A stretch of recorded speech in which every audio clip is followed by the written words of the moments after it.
Historia de Nureddin Ali y Bedreddin Hasan, perteneciente a las 1001 noches. Comendador de los creyentes, esta es la historia de dos hermanos y de las aventuras que les sucedieron, deduciéndose de ellas la bondad y misericordia de Dios y que nunca es eterna la desgracia en los hombres. Hubo en un tiempo en Egipto un sultán bondadoso y amado de todos sus súbditos, el cual era en extremo justiciero. Amante de las letras y de las artes, no había sabio o artista que no fuera protegido por él. Y si tenemos que hablar de su bondad, podríamos exponer 1000 historias en las que había desempeñado el papel de pródigo junto a los pobres de la ciudad. Tenía este sultán un visir, hombre apto, honrado y adiestrado en todas las ciencias, en cual tenía 2 hijos, ambos gallardos e inteligentes, sobre todo el menor, llamado Nureddin Ali, que poseía las mejores cualidades que son de desear en un hombre. El mayor, llamado Chemseddin Mohammed, también poseía las mejores prendas. A la muerte del visir, mandó el sultán llamar a sus 2 hijos, diciéndoles: «Quiero que sepáis que siento en el alma la muerte de vuestro padre, pues fue siempre un fiel servidor y un gran amigo. En memoria de su amistad y en prueba de mi aprecio a vosotros, os confiero a ambos la dignidad de visir. Espero que en todo seáis semejantes a vuestro digno padre». Los 2 muchachos dieron las gracias al sultán por su nombramiento, y tras dejar pasar un mes para llorar la muerte de su padre y honrar las exequias, hicieron acto de presencia en el consejo, asistiendo desde entonces con puntualidad a cuantas sesiones se celebraron. El sultán era muy aficionado a la caza, pasando en esta ocupación días enteros, y en sus partidas le acompañaban siempre uno de los visires, alternando éstos aquella distinción. Un día, víspera de una de sus famosas cacerías, a la que debía asistir el hermano mayor, se entabló una discusión de la que había de nacer todas las desgracias que os contaré. «Hermano mío», comenzó diciendo Chemseddin Mohammed, «quisiera comunicarte una idea que tengo desde hace unos días.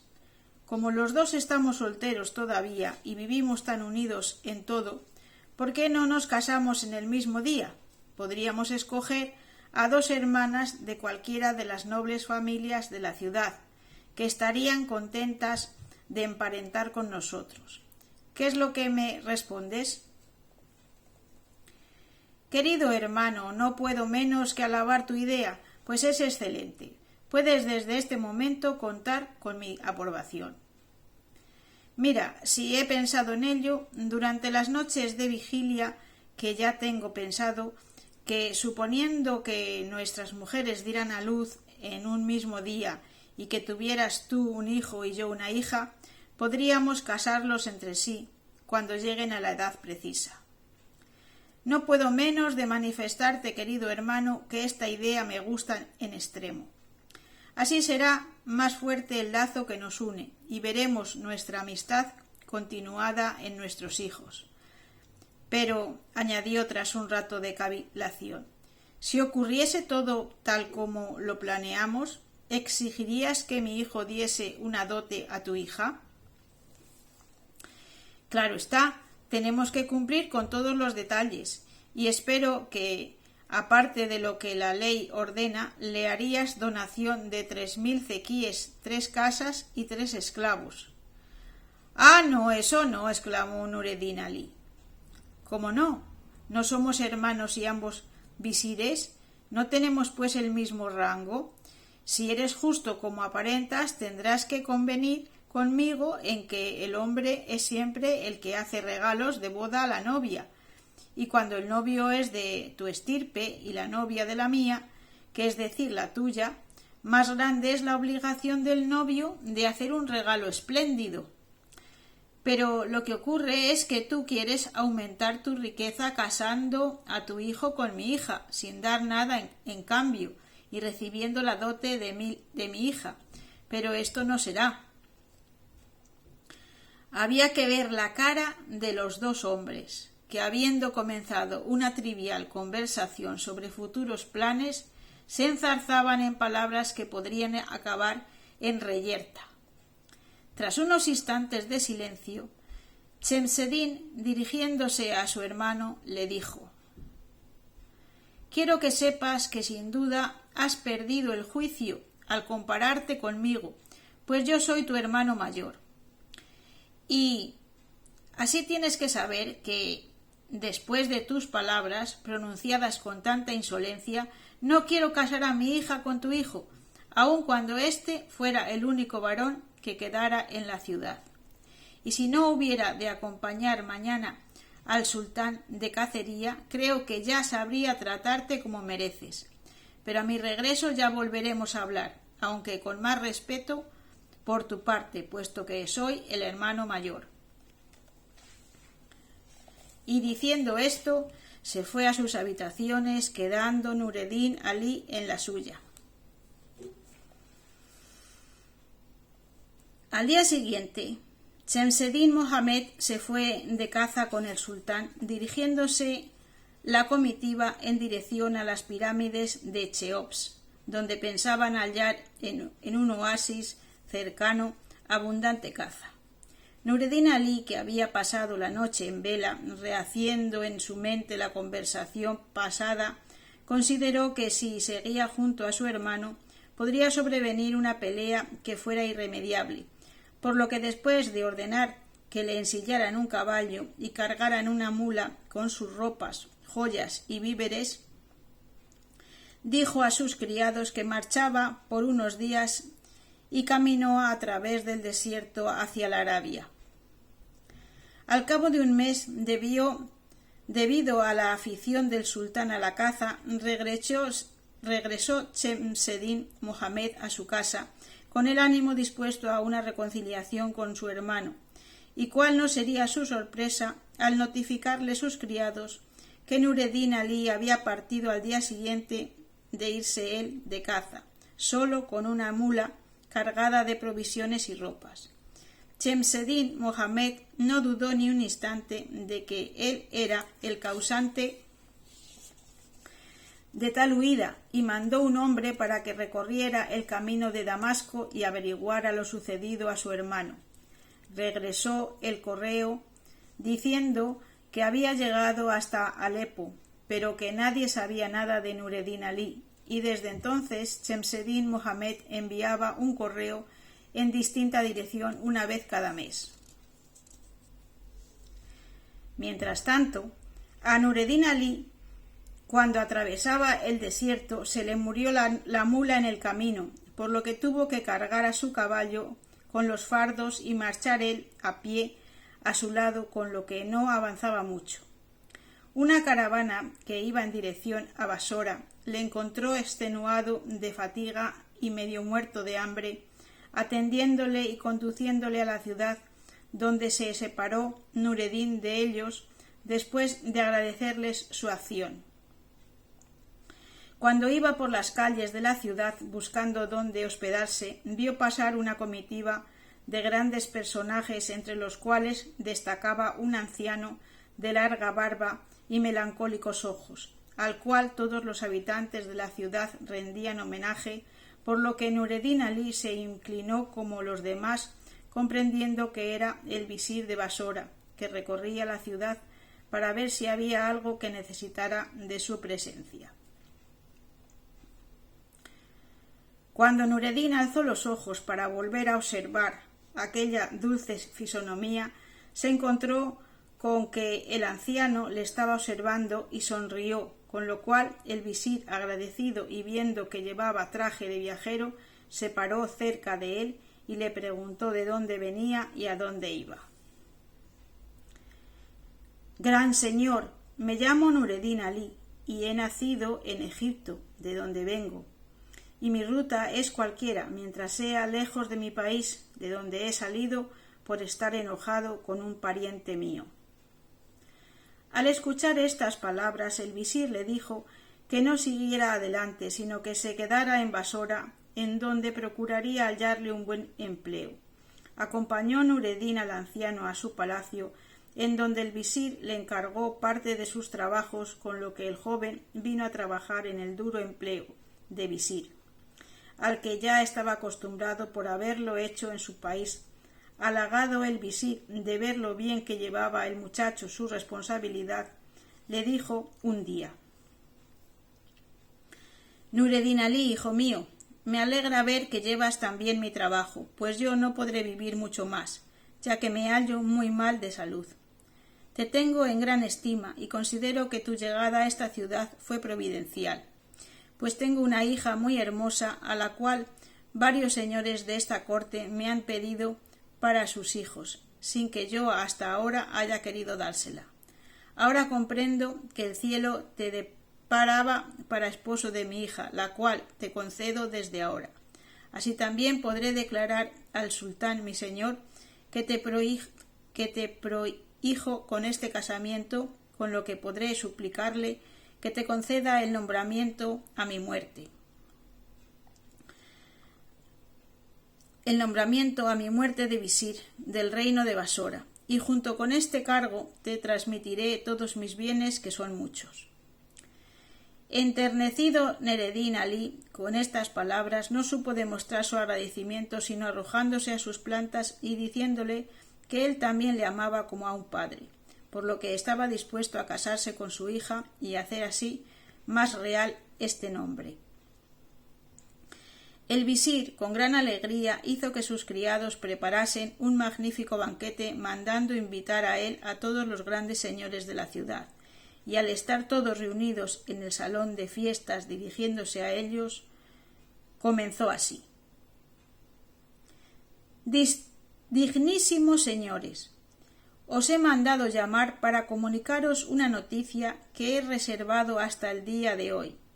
Tengo un hermano en Egipto que es gran visir del sultán de aquel país, el cual tiene un hijo único, y no queriéndose casar con ninguna de las jóvenes de su corte, lo ha enviado a esta ciudad para que se case con mi hija, y estrechar más con ese lazo la amistad y cariño que nos une.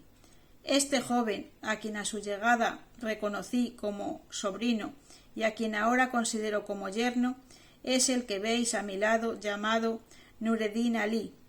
No dudo que le haréis y me haréis el honor de asistir a su desposorio, que he ordenado que se celebre en este mismo día. Todos los presentes respondieron que con mucho gusto asistirían al casamiento, pues comprendieron que era muy natural que hubiera escogido a su propio sobrino antes que a los demás muchachos de la corte. El gran visir, tras haber manifestado los cortesanos su aprobación, mandó que los esclavos trajeran los manjares expresamente preparados para el festín, en el que, como de costumbre, a los postres sirvieron dulces de los que se tenían que llevar los comensales, todos los que pudieran.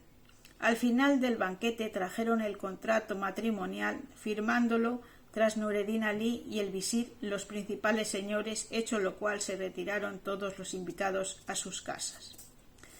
Al quedarse solos los esclavos encargados del baño, condujeron a Nureddin Ali al que ya tenían preparado, y después de le frotaron con perfumes, le rizaron el cabello y le vistieron con un traje bordado en oro y piedras preciosas.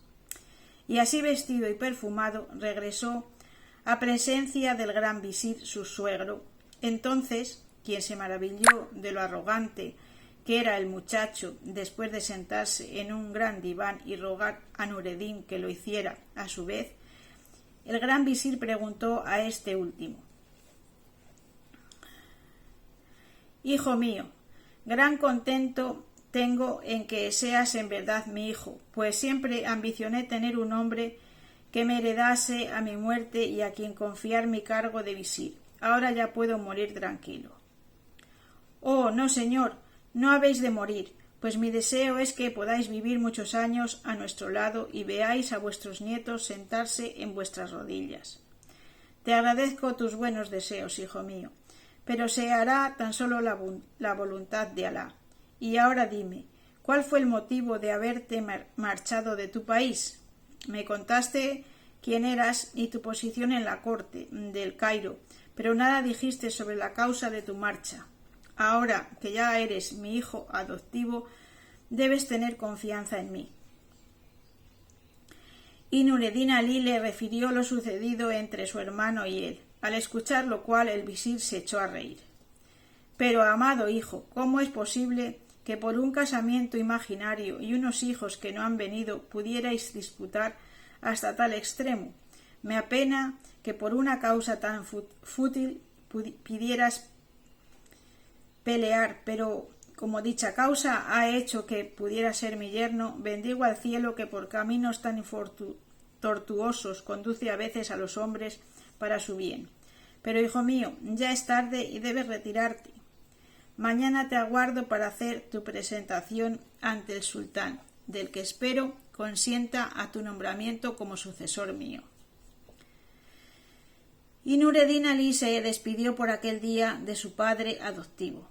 Al mismo tiempo y en el mismo día en que Nureddin Alí se desposaba con Al-Nara, la hija del visir de Basora, se celebraba la boda de Shamseddin Mohammed con una de las principales mujeres de la corte del Cairo, con lo que vino a cumplirse el deseo de ambos hermanos, aunque sin que ninguno de ellos lo supiera.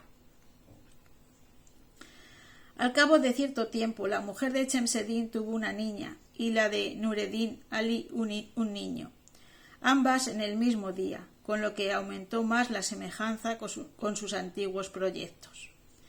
Al saber el suegro de Nureddin Alí la buena nueva, hizo celebrar espléndidas fiestas, concediendo grandes limosnas a los menesterosos de la ciudad y mandando rezar a toda su familia por su nieto. El sultán, por serle muy agradable la presencia de Nureddin y haber oído siempre hablar bien de él, hizo donación en su persona de la plaza del gran visir, mandándolo revestir en su presencia, por lo que el orgullo del suegro fue grande, al ver su yerno en el consejo ocupando su lugar con gran acierto y justicia. Pasados 4 años, murió el anciano visir, siendo muy llorado por Nureddin Alí, que le amaba en extremo, con lo que quedó definitivamente incorporado a la tarea de primer ministro. Cuando el hijo de Nureddin Alí, llamado Bedreddin Hassan, cumplió los 7 años, su padre le encomendó a un ayo muy inteligente, quien comenzó a adiestrarle en todos los conocimientos necesarios para poder llegar con el tiempo a ser también un buen visir. El chiquillo era de inteligencia despierta y comprendía con rapidez todo cuanto se le explicaba, por lo que a la edad de 15 años ya no necesitó de maestro alguno. Al llegar a esta edad, como es natural, era preciso hacerle llevar una vida más alegre y cortesana, por lo que Nureddin le presentó al sultán, quien le recibió con agrado, cautivado como todo el que le veía por su arrogante figura y la hermosura de su rostro. A su paso por las calles, la gente se volvía y prorrumpía en bendiciones para él y para sus familiares, llegando a ser muy querido de todos por su natural, sencillo y bondadoso. Desde entonces, Bedreddin Hassan alternaba los estudios con los negocios, ayudando a su padre en todo lo referente a su cargo, con lo que vino a quedar el muchacho perfectamente informado de que todo cuanto era necesario para el cargo de visir. Empezaba ya Nureddin Alí a disfrutar de tantos afanes cuando le acometió una enfermedad mortal, cuya causa no logró averiguar ningún médico, que le llevó a la sepultura en pocos días. En la agonía de la muerte no se olvidó de dar a su hijo los consejos que todo buen musulmán da a sus herederos, diciéndole lo siguiente: Hijo mío querido, mi fin ya está cercano. Comprende al ver mi muerte que nada es duradero por muchos años, por lo que tienes que estar siempre preparado para este gran viaje del que nunca se vuelve. Procura que tu conciencia no sea una carga pesada en tu camino y vigila que no se te pueda acusar de mal musulmán, cumpliendo con tus obligaciones. Sé siempre honrado, cual aprendiste a ser, y nunca dejes de socorrer al desvalido. Y ahora, como siempre es necesario conocerse a sí mismo y a sus antecesores, quiero relatarte mi historia. Soy hijo de un visir de Egipto, y a la muerte de mi padre heredé su cargo junto con mi hermano, que se llama Chemseddin Mohamed, y el cual supongo todavía vive. Separado de él por cuestiones familiares, llegué a este país, en donde me encumbré ayudado por tu abuelo, procurando siempre merecer su confianza. Los detalles de lo que ahora te cuento los hallarás en un cuadernito negro del que nunca me separo. Y al decir esto, Nureddin Ali entregó a su hijo un cartapacio, diciéndole: Toma, procura leerlo con detenimiento y piensa siempre en lo que apuntes en él. Dentro hallarás la fecha de mi boda y la de tu nacimiento, las dos muy necesarias para ir por el mundo. Procura no perderlo. El pobre Bedreddin Hassan, apesadumbrado por la inminente muerte de su progenitor, apenas si pudo asentir con la cabeza, echándose a llorar con desconsuelo. Después de unos instantes de silencio, Nureddin Ali siguió diciendo: Piensa, hijo mío, que nunca debes entregarte por completo a otra persona, por muy amiga tuya que sea, pues te encontrarás engañado. Si quieres que una cosa sea secreta, guárdala tú primero.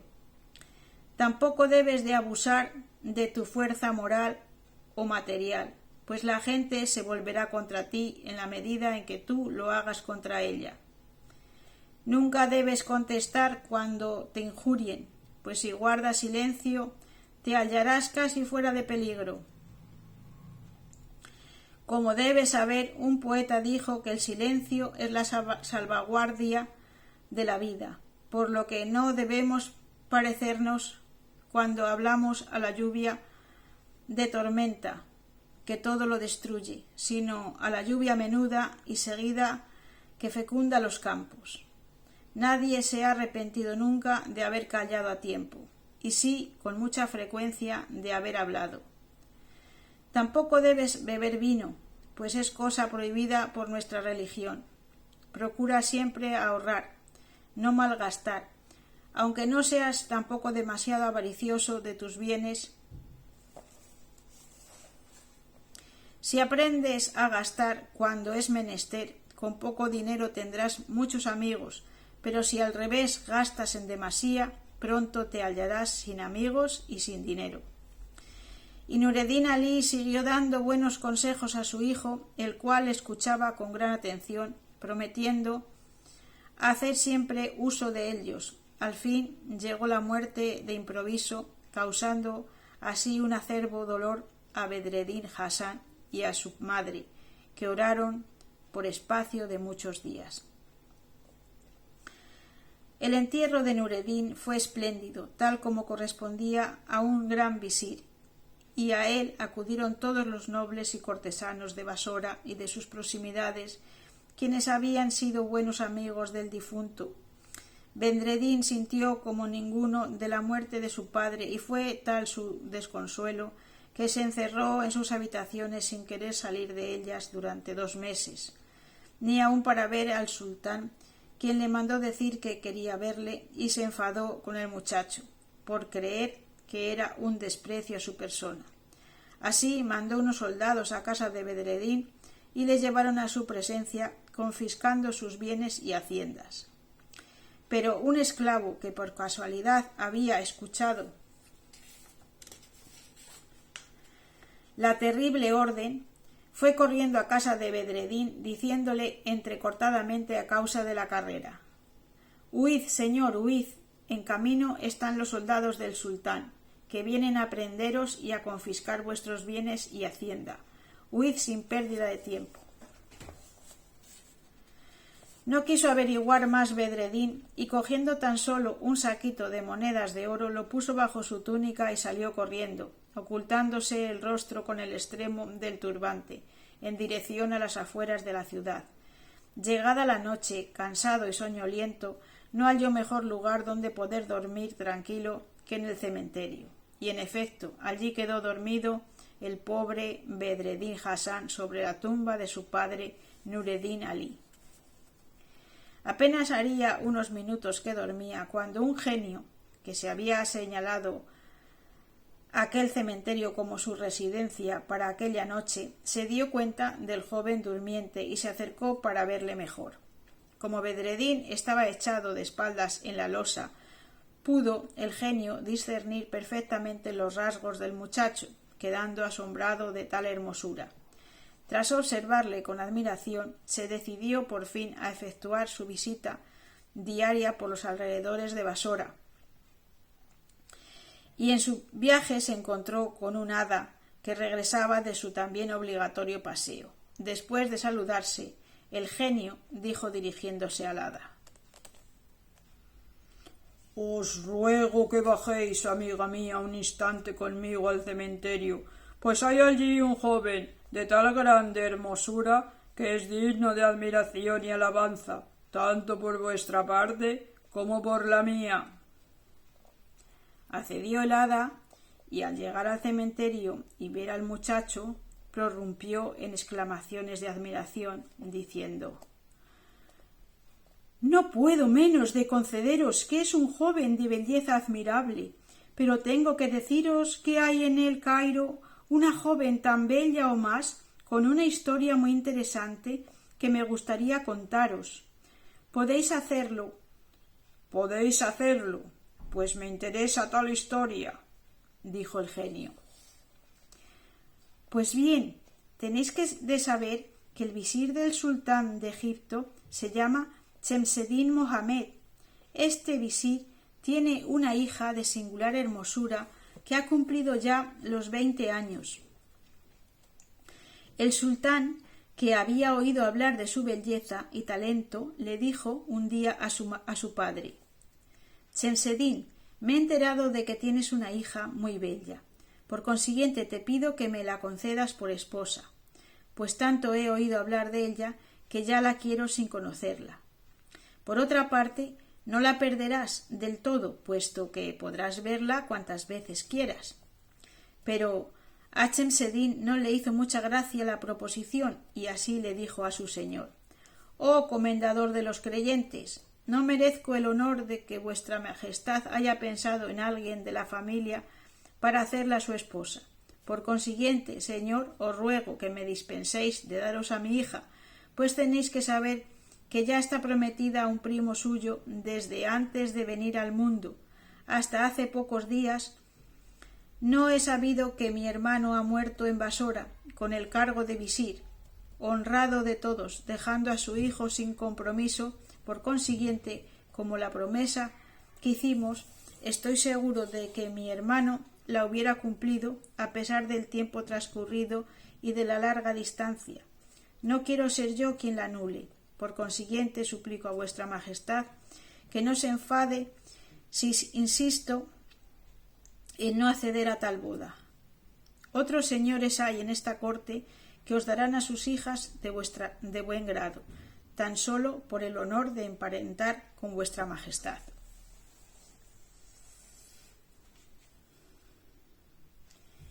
Imposible es describir el enojo del sultán ante la negativa del pobre visir.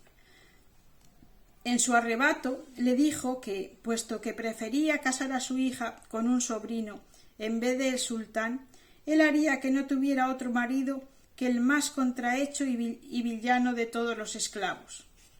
Y tras decir estas palabras, hizo salir de su presencia al viejo visir, quien regresó a su casa triste y cabizbajo, pensando en el lamentable destino de su hija, pues estaba convencido de que el sultán cumpliría lo anunciado. En efecto, hoy el sultán ha mandado llamar al más feo de sus esclavos, quien además de horrible es jorobado, y después de haber ordenado al pobre visir, que tenía una cara de condenado a muerte, que consintiera en la boda de su hija con aquel engendro, ha hecho extender contrato de matrimonio y firmarlo a varios testigos del acto. A estas horas estarán concluyendo los preparativos para tan extravagante boda. Todos los esclavos de la ciudad del Cairo, con hachones encendidos en la mano,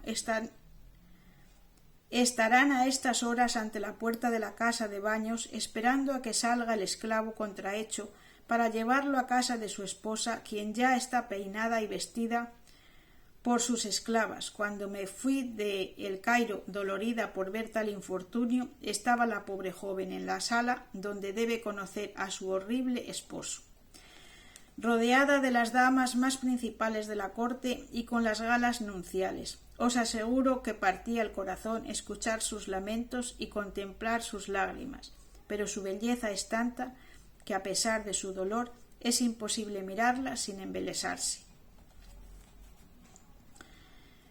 Cierto es que vuestra historia es peregrina y que la desgracia de la joven es grande. Pensar que este guapo mozo haría tan buena pareja con ella. Razón tenéis en lo dicho. Creo que haríamos una buena acción si impidiéramos la venganza del sultán, haciendo que fuera este joven quien se casara con la hija del visir de la ciudad del Cairo. No podéis creer cuánto gozo me causa poder deshacer los planes del sultán de Egipto. Además, así lograremos hacer feliz a una novia desgraciada y dichoso a un padre dolorido. Yo seré quien lo lleve a Egipto y vos quien le trasladaréis a otro lugar cuando termine nuestro plan. Y dicho y hecho, cogió el genio a Bedreddin Hasán con suavidad y le trasladó en un instante a la puerta de una posada cercana al baño donde había de salir el jorobado. En llegando allí se despertó Bedreddin y apenas si podía creer lo que veía. Estaba convencido de que se había acostado en el cementerio de Basora y ahora se encontraba en una ciudad desconocida en la oscuridad del anochecer. Al ver el genio su desconcierto, le advirtió que no preguntara nada a nadie y dándole un hachón encendido le dijo: «Ve, júntate con los que están ahí cerca y cuando marchen sigue su dirección hasta que te encuentres en una sala en donde se va a celebrar una boda.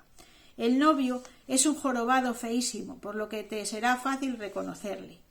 Ponte a su derecha cuando le veas y abre desde ahora tu bolsa y prodiga los cequíes entre los músicos, bailarinas y demás. También obsequiarás a las esclavas que estarán junto a la novia en la sala de ceremonias. No seas tacaño con tu dinero, sino al contrario, dalo con liberalidad. Si cumples cuanto te digo, con serenidad y sin temor, lograrás la mayor felicidad que imaginar puedas». Y así fue como Bedreddin Hasán se encontró mezclado entre los esclavos que iban en el séquito del jorobado. Al salir éste del baño montó en un caballo del sultán, dirigiéndose rodeado de todos los esclavos con hachones encendidos hacia el patio del visir, en cuya sala de ceremonias tenía que celebrarse su boda con la bella Hadush. Bedreddin Hasán, a la derecha siempre del jorobado, iba confundido entre los músicos y bailarinas, sacando de cuando en cuando puñados de monedas que derramaba a diestro y siniestro con tanto donaire que todos los que participaban de su generosidad no podían menos de quedar admirados al ver tanta hermosura y gracia reunidas. Cuando llegaron a las puertas del palacio del visir, los esclavos de éste no dejaron entrar a los demás sirvientes sino tan solo a los músicos y bailarines para evitar barullo y confusión. También a Bedredín le rechazaron, pero los que habían visto sus cequíes insistieron para que le dejaran entrar, diciendo que si él no entraba tampoco lo harían ellos.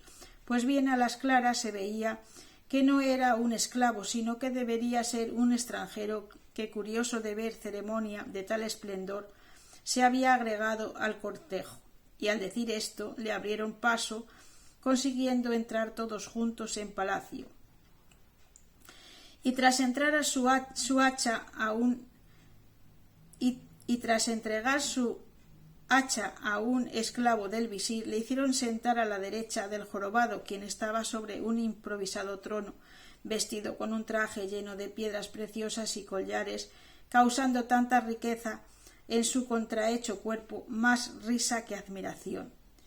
La pobre hija del visir, la reina de la hermosura, como la llamaban, tenía una cara triste y lánguida que causaba pena. Todas las damas de la corte y las esposas de emires, visires, palaciegos y demás estaban sentadas a los lados del trono, vestidas magníficamente, con largos hachones encendidos en la mano. Al ver entrar a Bedredín en la sala, los ojos de todas las mujeres se fueron tras él, admiradas por su belleza y distinción. No habiendo ninguna que, guiada por la curiosidad, no se acercara para contemplarle mejor a sus anchas, y volvían a sus puestos con el corazón enternecido, diciendo: «Es este hermoso príncipe quien debería casarse con la bella Hatsún, y no ese horrible jorobado». Y bajo los impulsos de esta idea empezaron a protestar contra la injusticia del sultán. Al jorobado le llenaban de improperios y sarcasmos, de tal modo que consiguieron que los músicos, para escuchar mejor el menudeo de las burlas, dejasen de tocar por unos momentos. Al fin, un poco más calmadas, las mujeres volvieron los otros a proseguir sus melodías y las damas encargadas de vestir a la novia se acercaron a ella. Tenía ésta que cambiar de traje 7 veces según la costumbre del país, pero cada vez de instinto, en vez de presentarse ante el jorobado, lo hacía ante Bedredín. También cada vez éste, siguiendo los consejos del genio, echaba mano de su bolsa y repartía cequíes a las mujeres y a los músicos, sin olvidar a los bailarines. Y era curioso de ver cómo se empujaba aquella cortesana turba para recoger el oro, como si hubiese sido la multitud en la calle.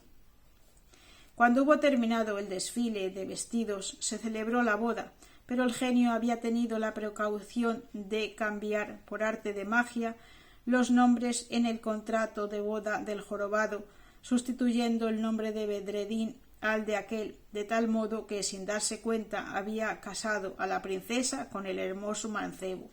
El jorobado no se dio cuenta de ello, pues estaba tan azorado que se olvidó hasta de sí mismo.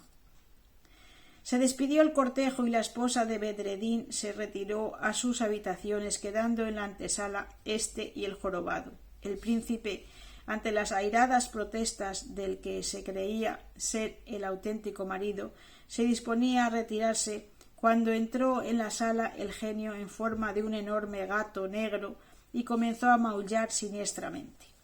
El jorobado quiso ahuyentar al animal, teniéndolo por mal presagio. Pero entonces el genio se transformó en un poderoso búfalo que acometió al infeliz gritando con voz de trueno: «¡Indigno esclavo! ¿Acaso tienes la pretensión de casarte con la que es mi esposa? Oh genio, oh príncipe de los búfalos, os suplico perdonéis a este humilde servidor. Si he faltado en algo, ha sido por mandato de mi señor el sultán. Si yo hubiera sabido que se trataba de vuestra esposa, jamás hubiese pretendido casarme con ella. Y es más, aquí tenéis los documentos mediante los cuales se me casaba con la hija del gran visir. Podéis disponer de ellos». El genio, que ya había dispuesto de las escrituras a su manera, disimuló y respondió: «Si no sales de esta habitación, o al menos te estás aquí callado hasta que aparezca el sol de la mañana, te juro que te aplastaré entre mis pezuñas». Y diciendo esto, cogió al pobre jorobado, le arrinconó en la pared y haciéndole poner la cabeza en el suelo, repitió: «Si te mueves de esta postura antes de que salga el sol, morirás». Y el pobre esclavo no se atrevía a respirar siquiera, aun sabiendo que el genio se había marchado. Mientras tanto, Bedreddin Hassan, que estaba sentado en un sofá de la habitación contigua, tras un rato de espera, vio a comparecer a la bella hija del visir, pero ya había sido advertido por el genio de su maniobra, y sabía que era él quien en realidad se había casado con la bella Hadsún. Por esto se dirigió a ella en estos términos: «No temáis, reina de la hermosura, pues todo ha sido una broma del sultán para castigar a vuestro padre de la osadía de no quereros casar con él. Su intención era ya desde un principio el casaros conmigo, pero quiso divertirse antes con la comedia que habéis visto. Todas las damas, músicos y bailarines se han reído mucho al ver al pobre jorobado que se figuraba iba a ser vuestro esposo. El infeliz está ahora arrepentido de sus fantásticas ilusiones, y podéis confiar en que jamás volverá a presentarse ante vuestros ojos». Al oír estas palabras, la reina de la hermosura no quería dar crédito a sus ojos. Era como el despertar demasiado rápido de una pesadilla, algo increíble, inverosímil, y así, contenta con la noticia, que para ella significaba no haber contraído matrimonio con aquel esclavo y al mismo tiempo casarse con un hombre tan hermoso como jamás había visto, pareció revivir como una flor en primavera ante los enamorados ojos de Bedreddin, pero desconfiada a fuer de mujer, insistió para suprimir las últimas dudas. «Entonces, ¿debe existir un contrato de boda a vuestro nombre, esposo mío? Os suplico que me lo deis si lo tenéis a mano. No quisiera que se extraviase por nada del mundo».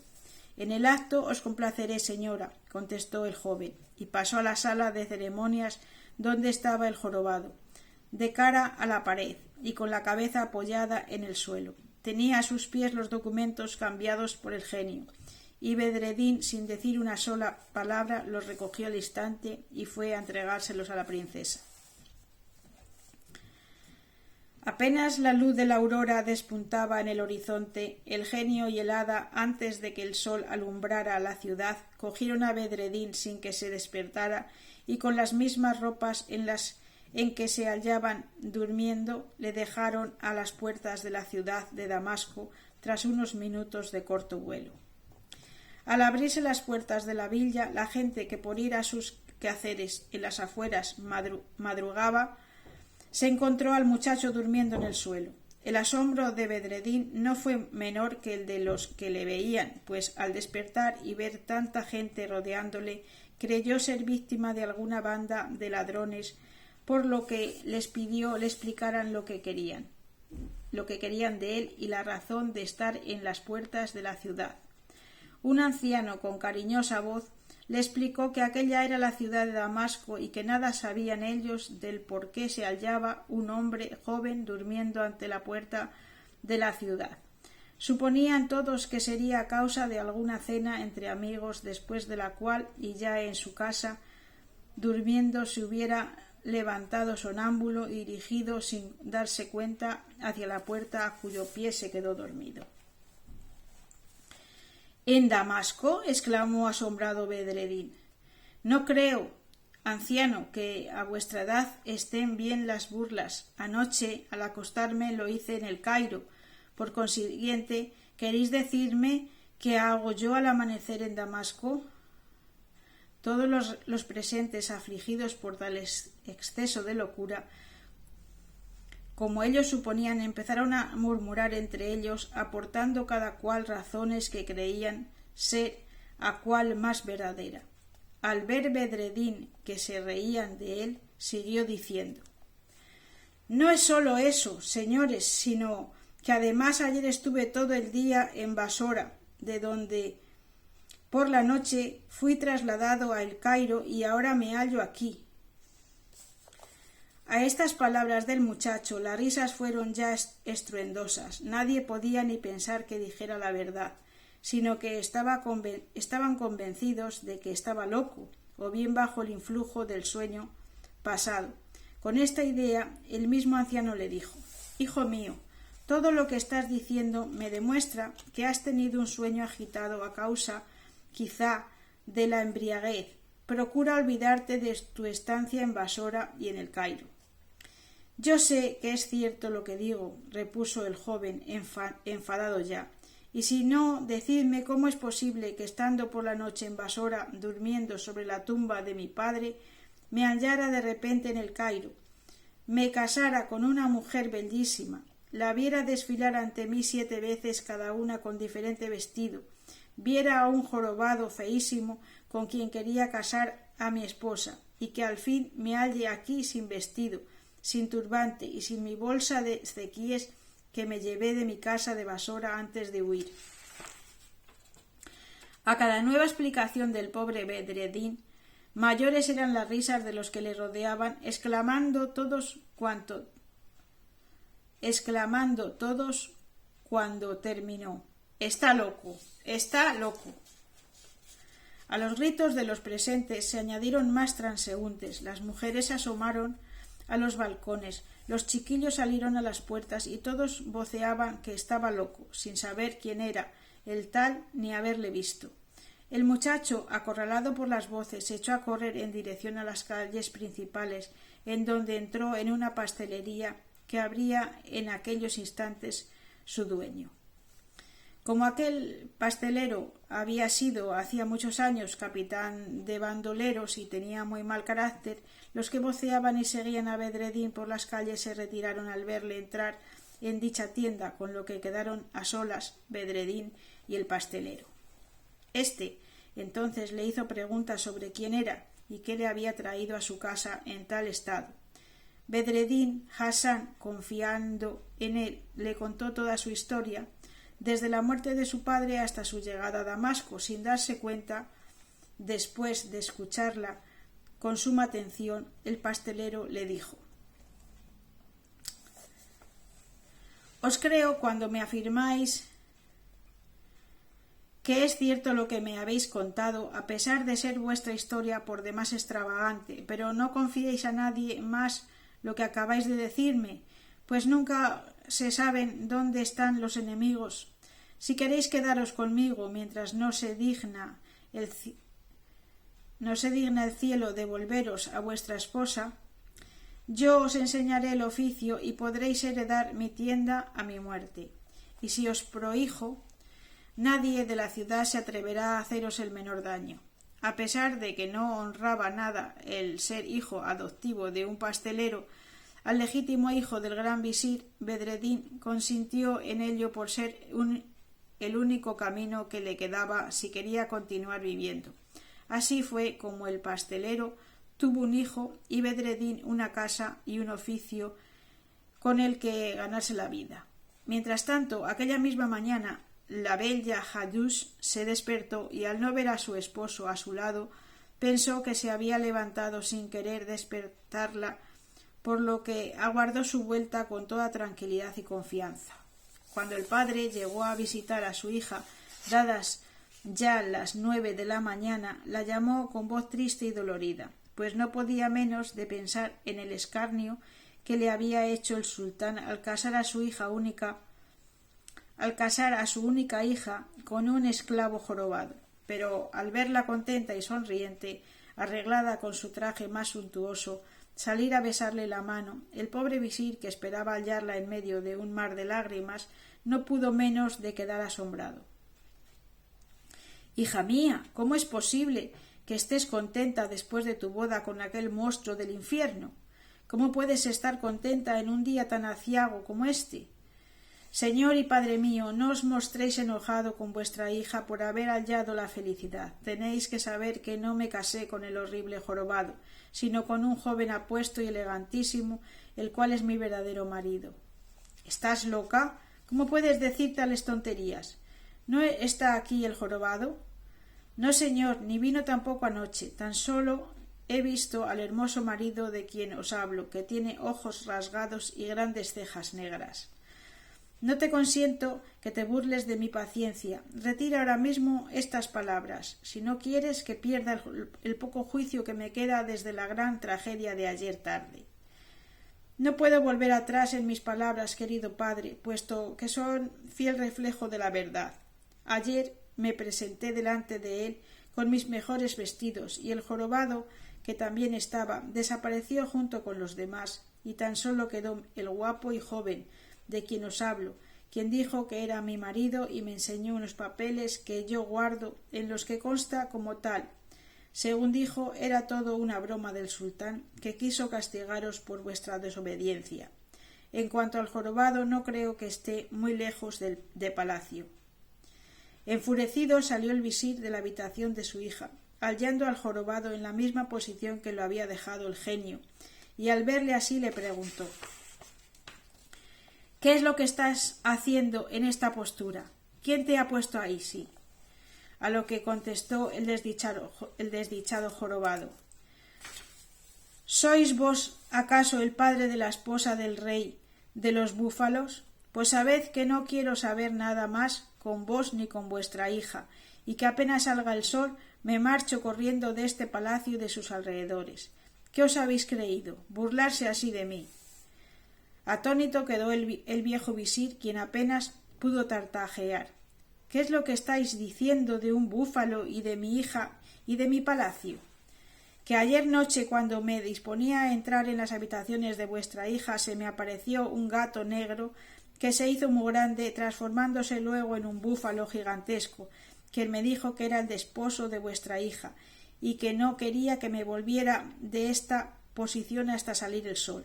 Por consiguiente, tan solo espero que aparezca éste para echar a correr. Terminaba de decir esto cuando llegó a la estancia, a través de las celosías, un tenue rayo de sol, visto lo cual por el jorobado, se puso de pie y sin decir nada más desapareció de la vista del atónito visir en un santiamén. Al regresar a las habitaciones de su hija, ésta le presentó un turbante, unos vestidos y unos papeles, diciendo: «Aquí tenéis las pruebas de que no miento, padre mío. Este es su turbante, estos sus vestidos y estos papeles la contrata de matrimonio. Miradlos». Hízolo así el visir, y cuál no sería su asombro al descubrir entre unos repliegues del turbante un título: «Para mi hijo Bedreddin Hassan». Tras leer el visir el cuaderno, en donde estaba anotado todo lo sucedido desde la llegada de su hermano a Basora, pasando por su casamiento, la fecha de el nacimiento de Bedreddin y la fecha hasta la anotación del muchacho de la muerte de su padre, se volvió a su hija y le dijo: «Cumplido está lo que tanto anhelamos mi hermano y yo. Has de saber que tu esposo es mi sobrino, el hijo de mi hermano Noreddin Alí, a quien yo te prometí antes de que nacierais ninguno de los dos. Lo único que siento es el no poder abrazar a mi hermano y decirle que no le guardo ningún rencor». Después de dejar pasar unos instantes, entregado a la alegría natural al saber tal noticia, se fue a ver al sultán, quien, al conocer la extraña historia, perdonó de buen grado al visir y la broma que le había hecho el sobrino de éste. Y para que quedara constancia de lo sucedido, pues era una historia muy extravagante, hizo que lo escribieran en hojas de pergamino para que así pasara a la posteridad. El visir y su hija aguardaron en balde durante más de 7 días, esperando a cada instante tener noticias del desaparecido esposo de la reina de la hermosura, pero por más indagaciones que se hicieron nadie sabía nada de nada.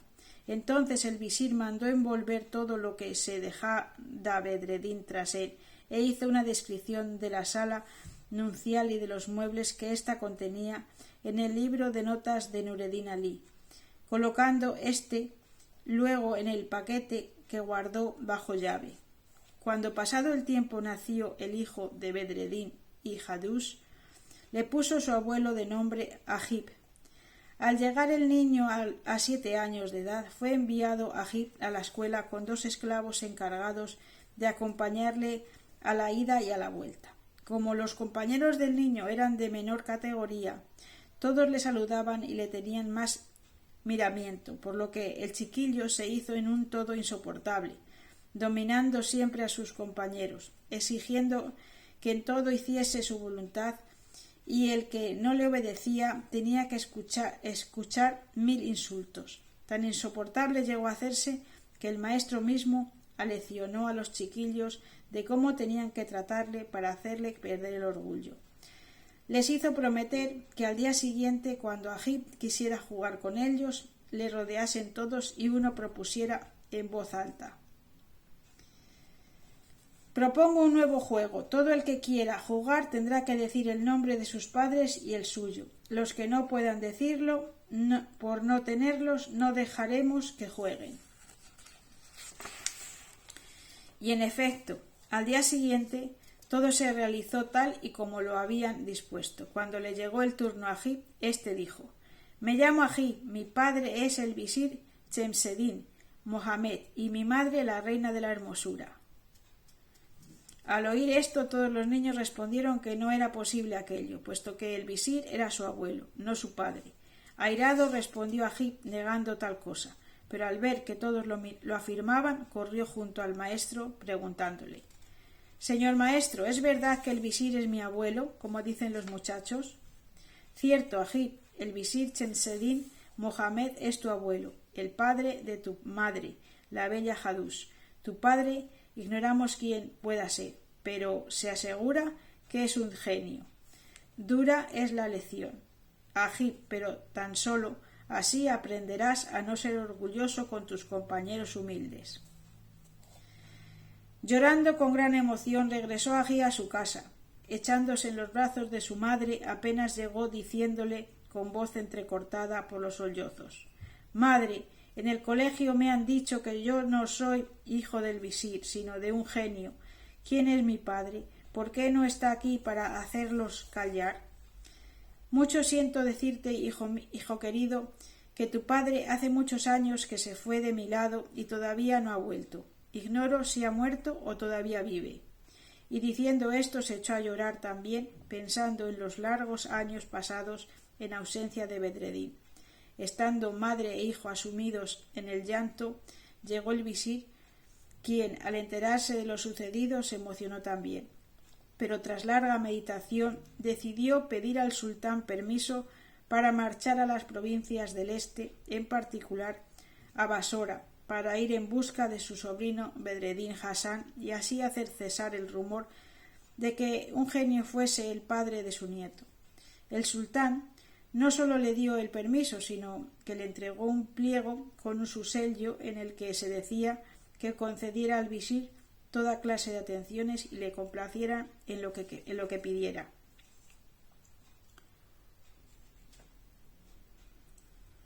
Agradeció Chemseddin esta fineza del sultán y al tenerlo todo preparado marcharon los tres acompañados de numerosos esclavos, camellos y tiendas de campaña en dirección a Damasco, que les cogía más de paso.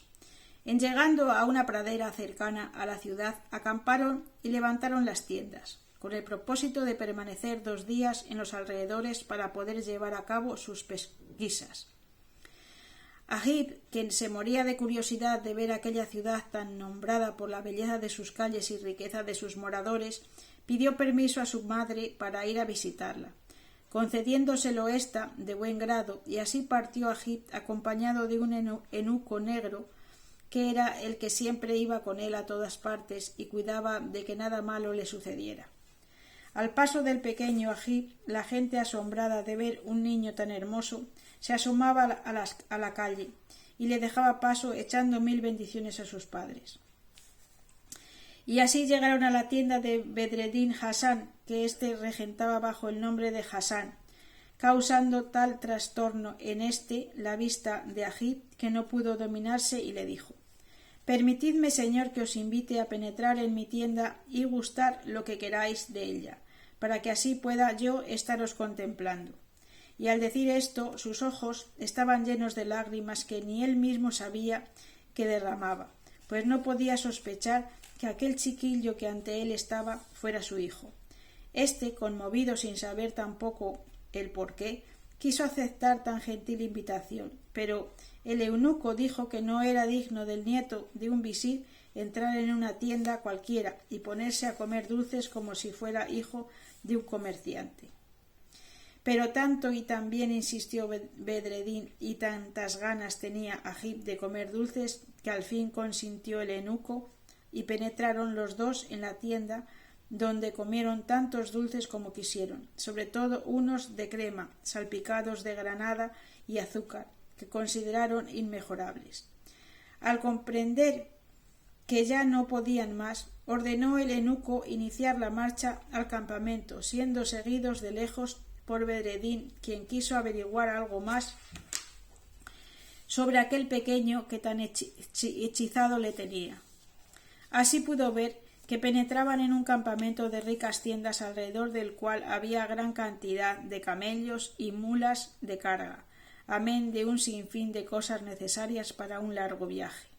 Contento Bedredín de saber el lugar donde vivía el niño que tanto interés había suscitado en él, regresó a la ciudad pensando volver al campamento a la mañana siguiente, bien temprano, y con la excusa de vender pasteles recién hechos, averiguar quién era y de dónde venían, cosa que no pudo preguntar el día anterior, debido a lo mucho que comieron y a lo excitado e interesado que estaba él en verlos comer y en intentar recordar a quién se parecía el pequeño. Pero al día siguiente la llanura donde antes acampaba la caravana estaba desierta. Volvió triste Bedredín a Damasco pensando en que si hubiera ido allí aquella misma tarde lo hubiera podido averiguar.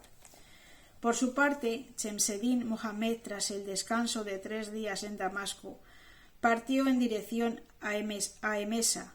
Pasó después por Hamá, dirigiéndose luego a Alepo, en donde estuvo 2 días. Siguió después por el Éufrates, penetró en Mesopotamia y después de haber atravesado las ciudades de Mardin, Mosul, Senier, Diarbekir y otras más, llegó por fin a Basora, en donde había estado su difunto hermano gobernando como visir. Al llegar a dicha ciudad, pidió inmediatamente audiencia al sultán, quien se la concedió al ver la importancia del peticionario. Y Chemseddin Mohamed, tras explicarle lo que le lleva por allí, le suplicó le favoreciera en cuantos datos pudiera darle para hallar a su sobrino.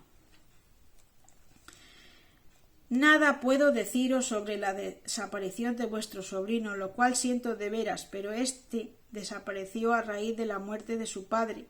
No sé si temiendo mi enfado, pero cuando deseoso de perdonarle lo hice buscar, nadie supo darme razón. Hace ya de esto muchos años, y su madre todavía llora su ausencia. Podéis ir a verla y quizá la consuele vuestra creencia de que vive. Y Chemseddin Mohamed fue a ver a la viuda de Nureddin Ali. Vivía ésta en la casa que había sido de su marido, un hermoso edificio construido en mármol y en el cual había hecho levantar en medio de un patio un pabellón en memoria de su esposo y de su hijo, a quien también creía muerto, pasando en él la mayor parte del día. Cuando entró Chemseddin en el pabellón, la halló toda triste, llorando en silencio ante unos juguetes de niño. Quedóse parado unos instantes, Chemseddin en el umbral, temiendo romper la meditación de aquella tierna madre, pero ésta se dio cuenta al cabo de un tiempo de que alguien la observaba, por lo que Chemseddin tuvo que presentarse.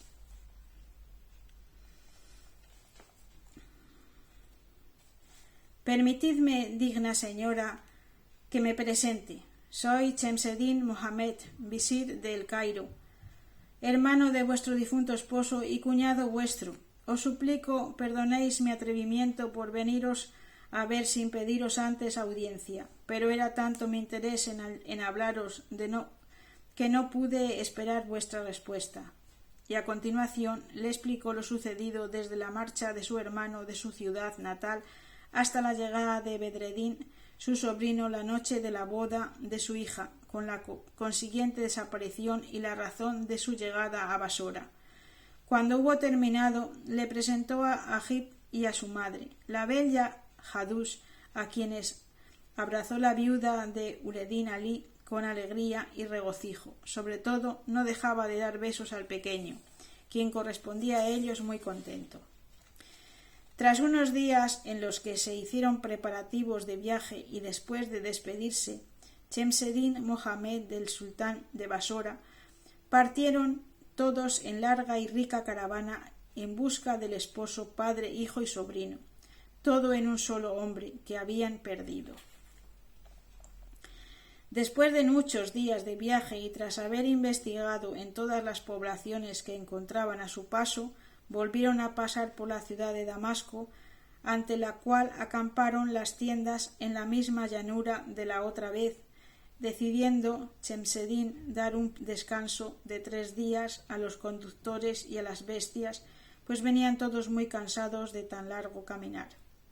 Mientras el viejo visir y las 2 mujeres iban escogiendo un rico regalo para el sultán de Egipto, entre las telas y joyas que les presentaban unos mercaderes, Agib pidió permiso a su madre y abuela para ver otra vez la ciudad, acompañado de su ayo, el eunuco, lo que le fue concedido, y así fue que penetraron de nuevo en Damasco, dispuestos a visitarla con todo detenimiento, y no como la vez anterior, en la que apenas sí pudieron verla por encima. Penetraron en la ciudad por la puerta del paraíso, la más cercana al lugar donde acampaban, y visitaron las calles donde estaban los mercaderes de joyas, alfombras, telas maravillosas, encajes y juegos 1000, y ante los cuales se extasiaba Agib. También vieron la mezquita de los omeyas, cercana ya a la hora de la oración, y al regreso pasaron frente a la tienda de Bedreddin Hassan, quien estaba haciendo pasteles de crema. Al verlo, el pobre Bedreddin sintió que su corazón galopaba furiosamente. Apenas si pudo saludar de tan atontado como estaba, por lo que el niño dijo: «Parece, buen pastelero, que no me reconocéis. Cierto que casi han pasado 4 meses desde la tarde en que me invitasteis a merendar, pero yo no os he olvidado. Os ruego perdonéis mi torpeza al saludaros, pero no ha sido por no reconoceros, sino precisamente por recordaros, que me he aturdido de tal modo que no sabía lo que hacer. Perdonadme, os lo ruego, mi falta, y para demostrarme vuestro perdón, penetrad en mi tienda y comed cuanto queráis. Veréis, probad. Estos pasteles de crema están recién hechos». A estas palabras ni Agib ni el eunuco supieron responder con un no, por lo que penetraron en la tienda y comieron todo lo que les presentaron, bebiendo además unos deliciosos sorbetes de rosa helados que sabían a gloria. Por último, como era ya muy tarde, se despidieron de Bedreddin dándole las gracias por el convite y diciéndole que volverían al día siguiente. Al regresar al campamento, Agib fue a ver a su abuela, a quien quería mucho, y ésta, que estaba cenando, le invitó a comer un pastel de crema que ella misma había confeccionado y que, al juzgar por su presencia, decía ser delicioso. Pero el pobre Agib, harto como estaba de pasteles, no pudo apenas tragar más que un pedazo, por lo que su abuela le preguntó: «¿Cómo es, querido nieto, que no comes más pastel? Tú, que tan goloso eres, ¿desprecias un dulce tan bueno? ¿Es que acaso le encuentras algún defecto?» «Oh, no, amada abuela, nada de eso. Es que esta tarde hemos comido unos deliciosos pasteles de crema en casa de un pastelero que eran muy superiores a este, por lo que comimos Chabán y yo hasta hartarnos». «¿Cómo es esto? ¿Así cuidas tú de mi nieto?», dijo la viuda enfadada, dirigiéndose a Chabán, que así se llamaba el eunuco, dejándole penetrar en las tiendas y comer en ellas como si fuera un chiquillo cualquiera. «Cierto es, señora, que penetramos en la tienda y hablamos con el pastelero, pero no hemos comido nada», se excusó el eunuco. Sí, sí que hemos comido, y por cierto que eran mucho mejores los pasteles que este. Entonces la abuela de Agib, más enojada si cabe, al ver despreciadas así sus habilidades, se fue a la tienda de Chemsedin, quien como era de natural impulsivo, se fue encolerizado a donde estaban Agib y el eunuco, y le dijo a éste: ¿Cómo es posible, miserable, que hayas tenido el atrevimiento de permitir cosa semejante? ¿Acaso no sabes que esto te estaba prohibido? ¿Por qué pues me desobedeciste? Aunque el pequeño había dicho que habían comido pasteles, Chabán lo negó una y otra vez, ante lo cual Agib declaró: Es cierto, comimos pasteles hasta hartarnos, bebiendo además sorbete de rosa.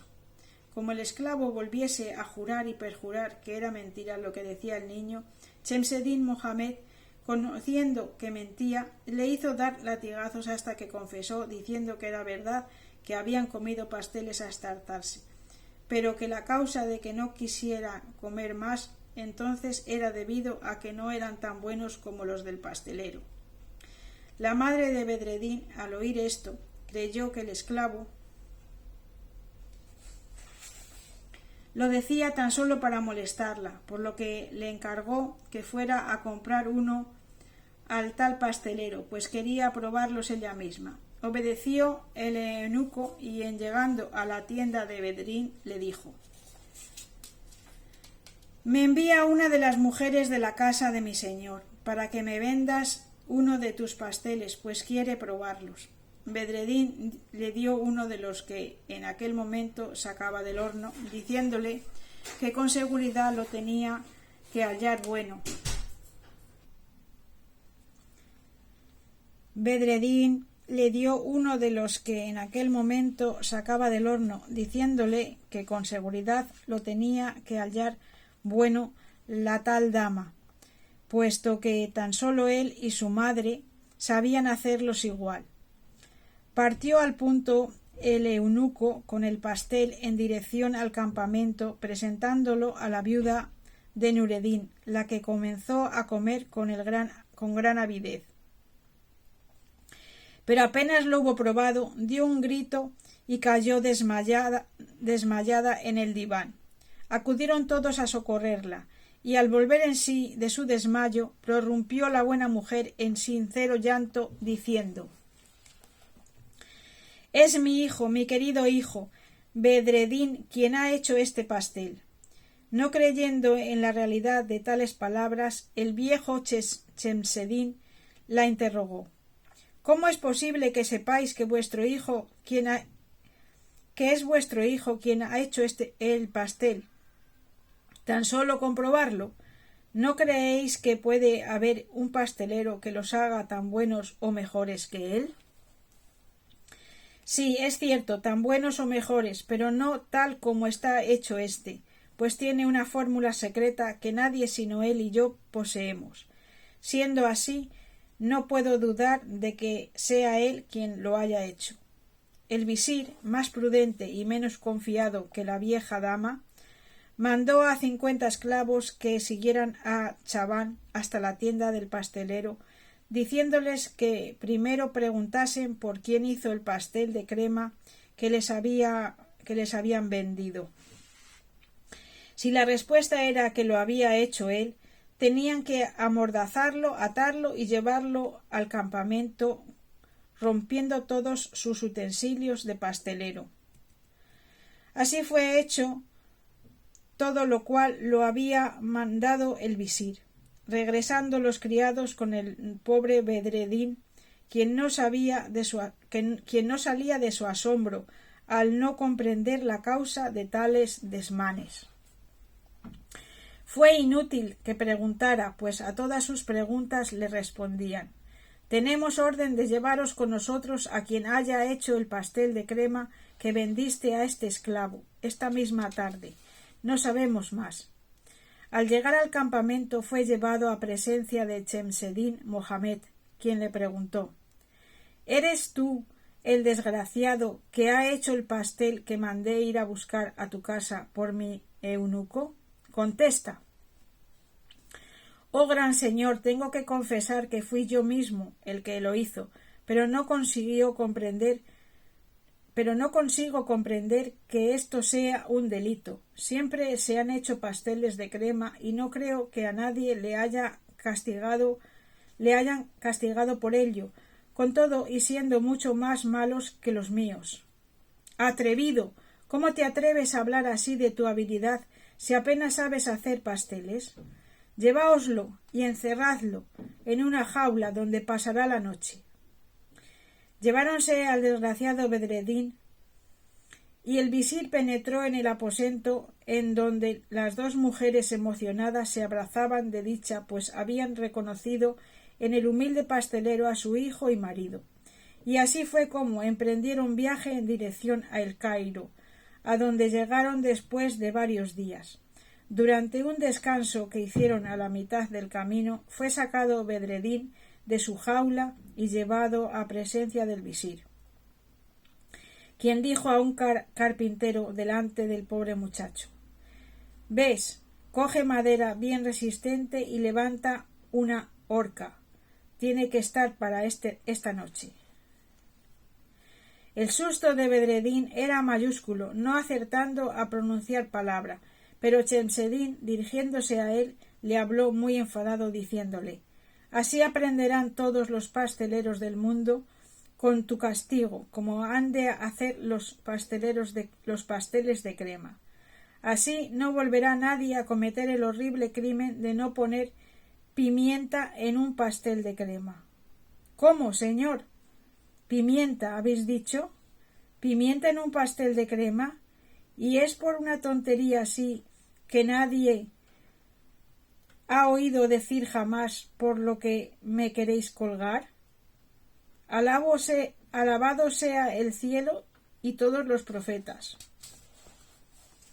Y el pobre Bedredín no cesaba de lamentarse de la crueldad que se cebaba en él, tan solo por no haber puesto pimienta en un pastel. Al ver la horca terminada, más grande fue todavía su dolor y su desesperación. Y pensar, decía, que siempre procuré aprender de mi excelente madre la manera de hacer los pasteles, pagándome ahora este visir del diablo con tal moneda. ¿De qué me sirvieron mis afanes por perfeccionarme en esta profesión que adopté en Damasco si ahora soy premiado con tal deshonor? No me castigan por haber robado, asesinado, maltratado a niños o viejos, no, sino por no haber puesto pimienta en un pastel de crema. ¡Oh cielos! ¿Ha sufrido nunca nadie un infortunio como el mío? Y mientras Bedredín seguía clamando con la excusa de que era muy de noche para poder ver bien la ejecución, fue suspendida. Esta conduciendo otra vez a Bedredín a su jaula y volviendo la comitiva a ponerse en marcha en dirección a El Cairo. Llegaron a esta ciudad mediada la noche, y el visir fue directamente a su palacio, penetrando en él por la puerta posterior para que su sobrino no reconociera la entrada, ordenando a sus esclavos le dieran un brebaje para que se durmiera unas horas. Después fue a las habitaciones de su hija, y juntamente con ella y algunos criados reconstruyeron la habitación tal como estaba la noche de bodas, ayudados por la libretita negra en la que se había anotado todo con gran detalle. Pusieron en la sala el trono, las hachas encendidas, colocando en una silla de la habitación las ropas que Bedredín llevaba aquel día con su turbante y la bolsa de los cequíes.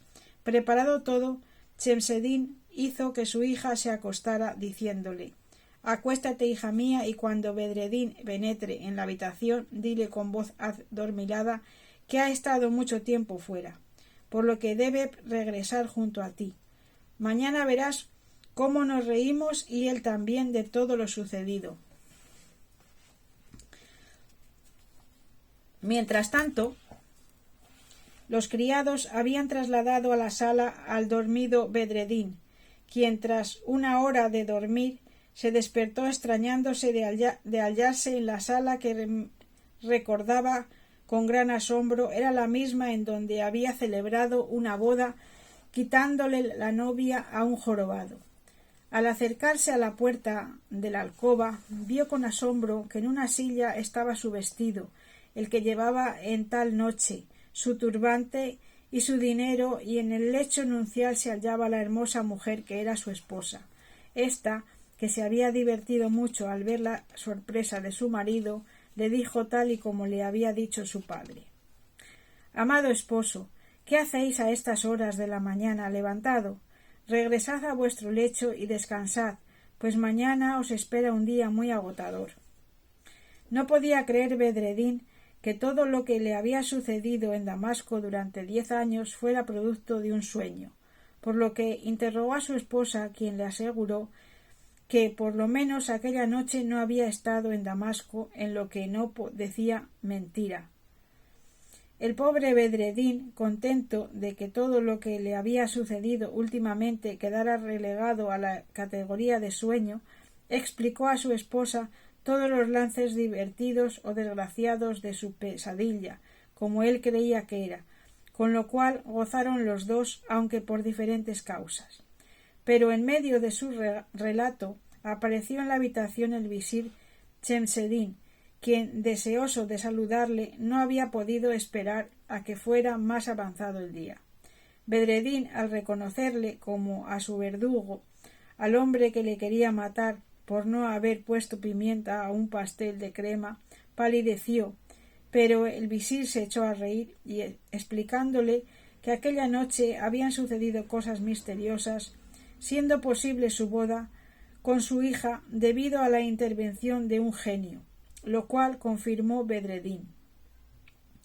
Y le informó también sobre el parentesco que mediaba entre ellos, enseñándole el cuaderno escrito por su padre Nureddin Alí. Añadió que a causa de tal librito había partido para Basora, no hallándole en la ciudad, pero sí a su madre, quien todavía le lloraba como muerto. También le dijo que aquel muchachito que viera en Damasco y a quien invitó a dulces era su hijo, con lo que el corazón de Bedredín parecía que no cabía en su pecho. Llegó la madre de Bedredín, abrazándose a éste con fuerza, prodigándole las ternezas que sólo una madre sabe dar, y tras ella vino el pequeño Agib, quien en vez de negarse a las caricias de su padre como en Damasco, ahora no sabía sino besarle y abrazarle y llamarle padre tantas veces que se llegó a temer que gastara el nombre. El visir Chemseddin Mohamed dejó a su sobrino Bedredín dichoso en medio de sus 3 grandes amores, su madre, su esposa y su hijo, y marchó al palacio del sultán, a quien contó el desarrollo de la historia, maravillándose el soberano con tan asombrosa narración, de tal manera que mandó que se escribiera y se guardara en los archivos del reino, pues era digna de ser contada a sus descendientes. Y cuenta la historia que fueron todos muy felices desde aquel día, no volviendo Bedredín a Basora, sino quedándose en el Cairo, donde fue visir a la muerte de su tío, y teniendo siempre consigo a su madre, su esposa y su hijo. Y aquí termina la historia de Nureddin Alí y Bedredín Hassan. Espero que os haya gustado y la próxima vez seguiremos con una historia que se llama Historia del Jorobadito. Muchas gracias, corazones, y que paséis una buena noche.